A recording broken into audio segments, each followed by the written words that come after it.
Hello guys and welcome back. So this is going to be part 8 of my series on making my Ashamane cosplay from World of Warcraft. I am doing a night elf version of this giant panther if you haven't been following around this series so far. So I am continuing to work on my bracers. So the last point I was working on bracers was in my part 1 video.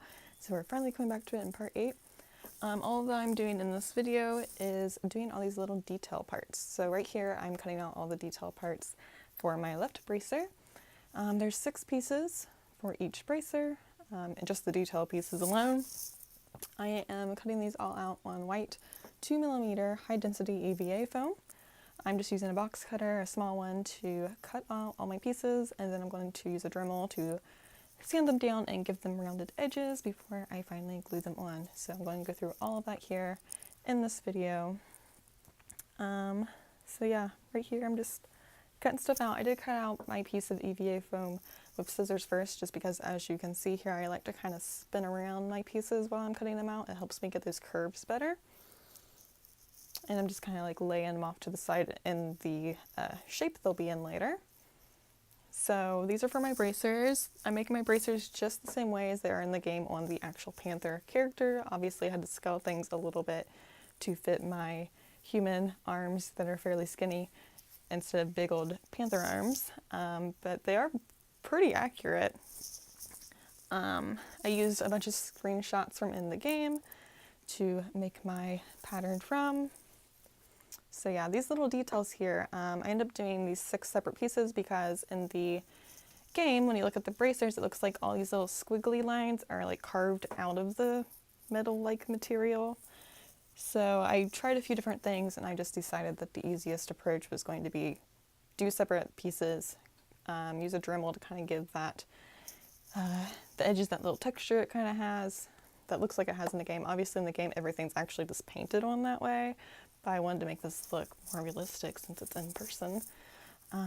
So yeah, I'm cutting out those last couple pieces here. So it'll be just a moment.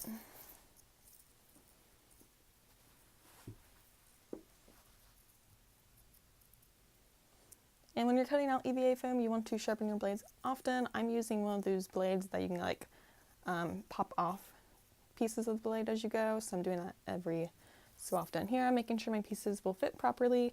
I did end up having to remake this number 4 piece here, and I think one of my other pieces too. I did that off screen. It's the same basic shape. I just had to make it a little bit bigger. I used a duct tape pattern to make my pattern for these little white pieces here.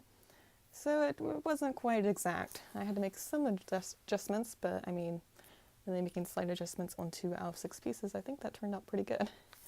So here I'm just pinning it into place because you always want to make sure your pieces fit where they're going to before you glue them on, and they're going to stay there forever. So you can find if your number 4 piece doesn't actually fit right before you glue it on. So yeah, I'm just pinning everything on, giving it a quick look. Do I think this looks right? Do I need to adjust anything? I did. So yeah, I'm just going through making sure it's all how I want it to be. Some pieces need to touch those little beveled edges, some pieces do not. So I'm kind of like playing around like, okay, what needs a touch here? So, and then that big middle piece, I think that's piece number 3. It was kind of awkward to work with since I had that little swirly cut out, and it was also the biggest piece. So I do have to play with it quite a bit throughout this video, throughout the process of doing this little detailed work. So I am playing around with it, trying to get pinned on there the way I think it should sit. But yeah, this video, I'm going to get everything up to the point that's ready for plastidip and paint. Later on, I'll be doing the plastidip and painting steps in the video for several pieces at once. So my bracers, my mask, and possibly some other pieces as well. So, because this series is looking like it's going to have far more parts than I had originally planned. Because I haven't even started my gauntlets or boots yet. And then we still have to finish those shoulders. So, oh, and my hood. I haven't done my cowl yet. Or any of my strapping or LED stuff. But we got a bit to go. We got a bit. So yeah, here I have made some adjustments. I needed to cut away some extra pieces here and there, and then obviously I have to just cut out a new number 4 piece. So I decided to keep all this in the video so you can kind of see, you know, sometimes you just have to make some adjustments. Putting it back on there to see if it's looking better in there now. And then here I'm just trying to eyeball how much extra I'm going to need to do. And to do that, I just traced my number 4 piece I have right here, and then I traced out a new line that went a little bit farther out, and then cut it out, and then started trimming off pieces until it fit in there right. So here we are, it's all pinned on there. It's looking good at this point. Other than I think I haven't done that number 4 piece, but I'll get there off screen. So it means it's time for gluing, but before I want to glue, I want to use this silver Sharpie here to mark out all my little negative spaces so I don't accidentally put glue there, and it will also act as guidelines for when I am gluing stuff down, so I can make sure I get it glued on just the way I have it pinned right now, but better because it's glued on and not pinned on. So I'm just using that Sharpie, making sure I'm getting in all those little corners and edges and just marking out everywhere so I have fantastic guidelines. And here I'm using the leftover scraps here from my left bracer, flipped them over to trace out my right bracer detail pieces. And then obviously those pieces I had to adjust. I do show it on camera here. I didn't actually follow this, I followed my pieces off my other bracer. You'll see what I mean here in a minute. But I do pin it in place so I don't have to worry about moving around before I start tracing it. Especially if these little squiggly lines, they just kind of go wherever they want or tend to, so I had to make sure they were pinned down where I want them to be instead of where they want to be. And sorry for my head being in the way. I am using a new tripod stand thingy here for overhead shooting, which I think is super awesome, but I have never done overhead video shots before, so yeah, it was a little awkward. I got my head in the way a couple times, and a few times I kind of was maybe my hands too close to me, but you know, I'm learning how to use the overhead one. I do think it's really neat though, and I think it is really useful for showing you guys these all detailed pieces. Oh yes, so here we are. I pulled number, I think that's 4 and 5 off my left bracer, flipped them over onto my foam to trace them out for the right bracer because those are the pieces I had to make adjustments to. So now it's time to sand. I'm sanding these edges. I'm not only sanding the edges, you know, smooth from where I cut them, but I'm also kind of making a curved edge. And on this piece here, number 3, I really have to sand it down because right now it's the same height as on my bracer's beveled edge in that particular area because it had to be sanded so much.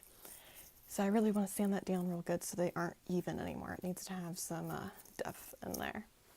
So I don't show sanding for every single thing, I don't think. Maybe I do. I don't know. I did this fast forwarded by like 4 times speed, I think. But yeah, so there's a lot of sanding. So that's what we're going to be doing here for a minute. I'm using a sanding drum on my Dremel. I like to use a lower speed. I think the lowest speed is a 5, and I kind of go back and forth between 5 and 10.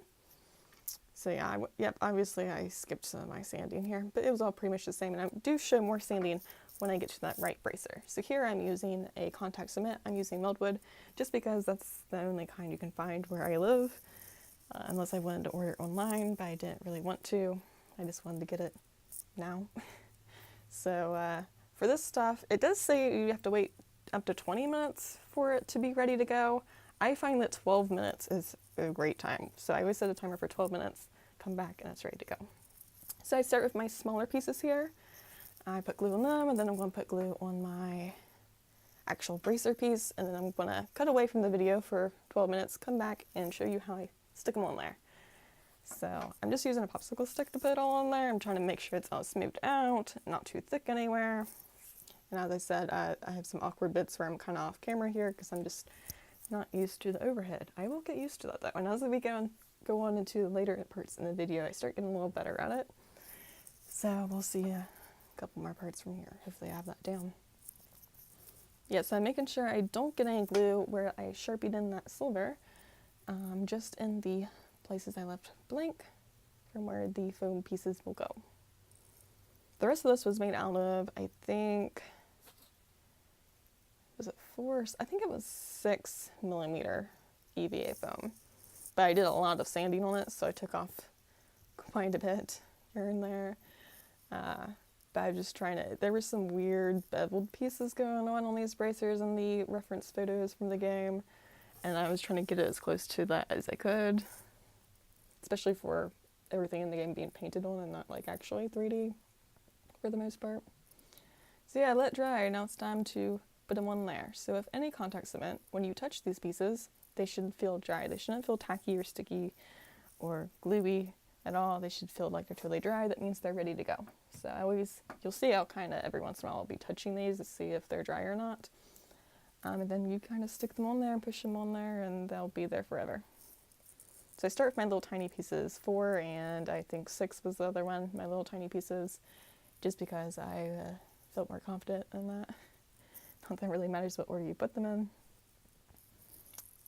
So I have 4 and 6 on there now. And I think I have 2 in my hand. It's 2's on there. And that's 3.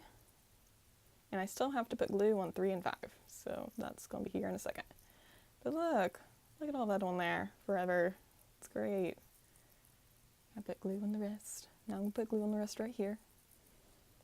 I am wearing gloves just because I didn't use, and other parts I didn't wear gloves, but I had the issue of I got it on my skin, and then I tried to wash it off, and it clogged my sink drain, and I rent.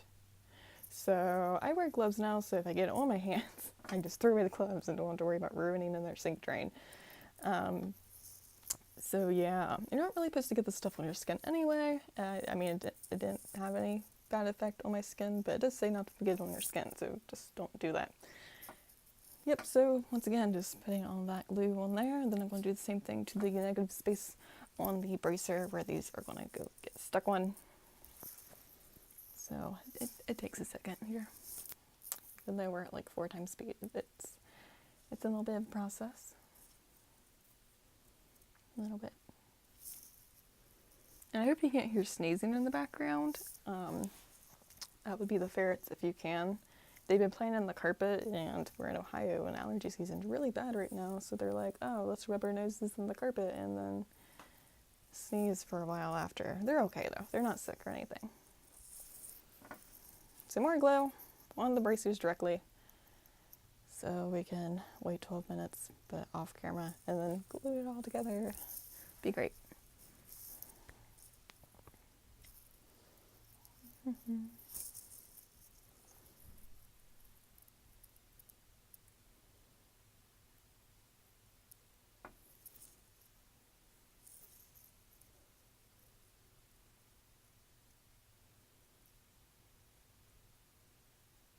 Make sure you get all these little detailed corners there. You don't want any of your corners sticking up on you. You want to make sure everything's on there real good. I probably could have put the glue over the silver too. I don't know if that has any sort of reaction with the paint or not. But we're ready to stick things together now. It's all feeling dry, but still within its working time. And I start at the edges first because that's the real important part on these anyway, is that the edges touch. I do end up with a couple gaps, which I just go in with some foam clay or clay foam, however you say it, and just kind of fill in those little gaps I ended up having.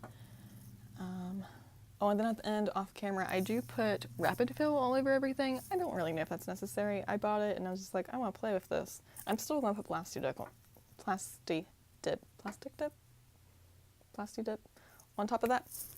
But yeah, we're going to see what happens with that. I don't know. I haven't used rapid fill. I think you're supposed to use it in place of plastidip, but I'm using both. We're going to see what happens. I did find it kind of covers up some of those fine lines too. So for me that's useful because I had some in my audio got cut out. But here it is, all glued together, yay, trying it on. Not that that really affected anything, but I just kind of wanted to see how it looks. Okay, so here is the little detail pieces for my right bracer. I tried to do another photo, or little angle here in case the overhead view wasn't really helping you out. Maybe the side view will help you out. I don't think I show sanding all of the pieces. I'm pretty sure I don't. Just a couple pieces here and there. Just to kind of help the people who needed a different angle. So I do piece 6, I know. I just finished up 4 at the very beginning of this little clip here. And I know I do piece number 2. I don't think I do any other pieces though. So 3 of the smaller pieces I do. But yeah, I'm just using the Dremel. I tilt the Dremel from side or back and forth, and then the foam too to kind of get that rounded edge going. Some certain edges need to be flat, so like the bottom piece of this number 6 needs to be flat because it's going up against a flat surface. So I just kind of smooth out that side, but these other two sides on this little triangle-ish piece, I need to be rounded. So I'm just kind of rotating things so I'm getting this nice, smooth, rounded edge, which is what I did for all of the little detailed pieces. Unless there were certain edges I wanted more of a harsher edge too. Some things I did want that. Some things I just couldn't really get a rounded spinning thing into. So I kind of worked around that the best I could. But yeah, I spent a lot of time sanding these individual pieces. So that's why it's all in fast forward mode. Time lapse doodad. And then of course, as I sanded them, I put them back on the thing to see how they're looking. Which was too close to the camera to show. Here I got another little angle for this number 2 piece. Thought that might help a little better. Even though I'm slightly off the camera, but I'll bring it back over. It's going to be okay.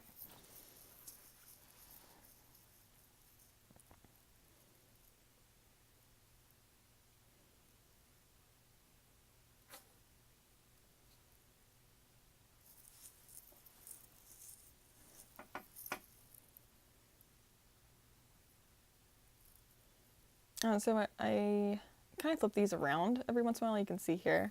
And that's because the barrel is spinning in one direction and you don't want it to spin against a pointed edge or it kind of curls it up. I kind of make the mistake a couple times because I tend to forget that and get just in the movement and forget that I need to rotate. But then I can always fix it by flipping it over. But yeah, if you have it going against it on a corner, it will start to like curl it up and makes a weird sound, feels really aggressive. So you just want to make sure it's spinning in the direction with the foam in the direction you're going so it doesn't do weird things to those corners.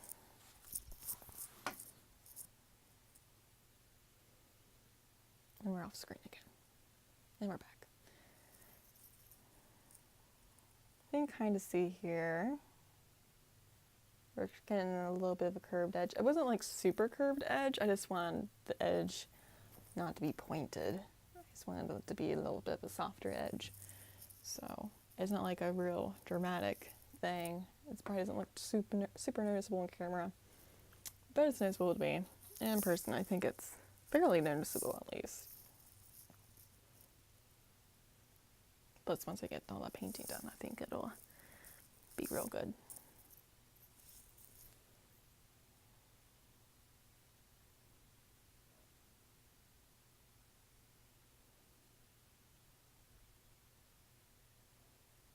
Yeah, see these little like inside corners where these little like the tail bits was a little awkward to work with, but I did fold the foam in various ways to try to get it good.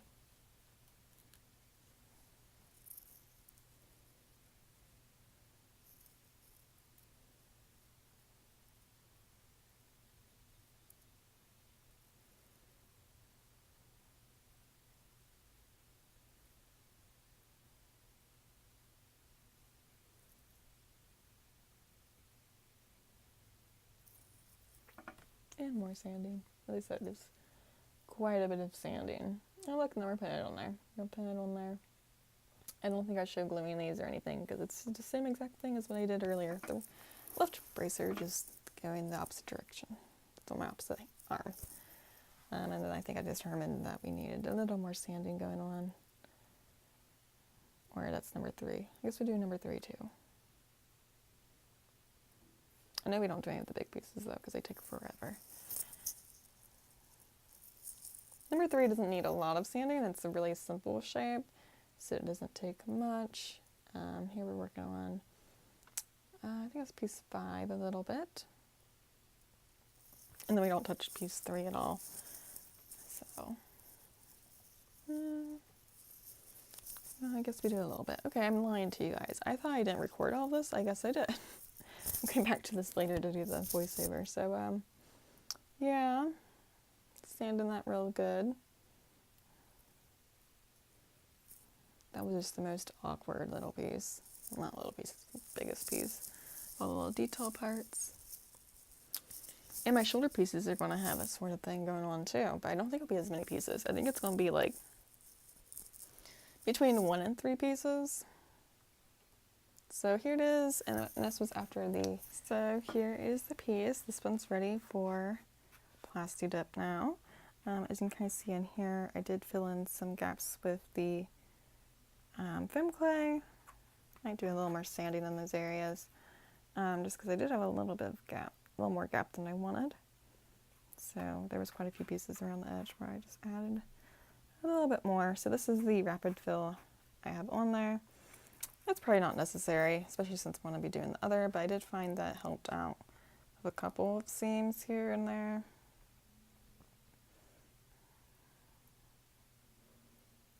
So, yeah, next time you see these guys, unless I'm just doing a little trial on costume fitting type deal, I should be having these, starting to paint them, because we'll be doing a video of me painting these at some point. So yeah, thank you so much for watching, and I'm not sure what the next part will be. I'm thinking the mask, which I can show you real quick where I'm at so far. So far this is where we are with the half mask, but I'm going to shape the nose area to more of a point. So, and it's going to get an LED in there to make it glow. And I'm going to be making some straps out of this faux leather that I used for the backs. And I have little buckles for that. So I'm real excited for that. I have more to do on that mask, but that's probably going to be the next part. I won't say for sure, because sometimes I just, I'm feeling something else, so that's what we work on. But I've got the mask pretty close to done at this point, other than painting, but I plan on painting it at the same time as the bracers, so yeah, we'll see what we're doing. Probably the mask though. Thank you guys for watching, and I'll see you next time.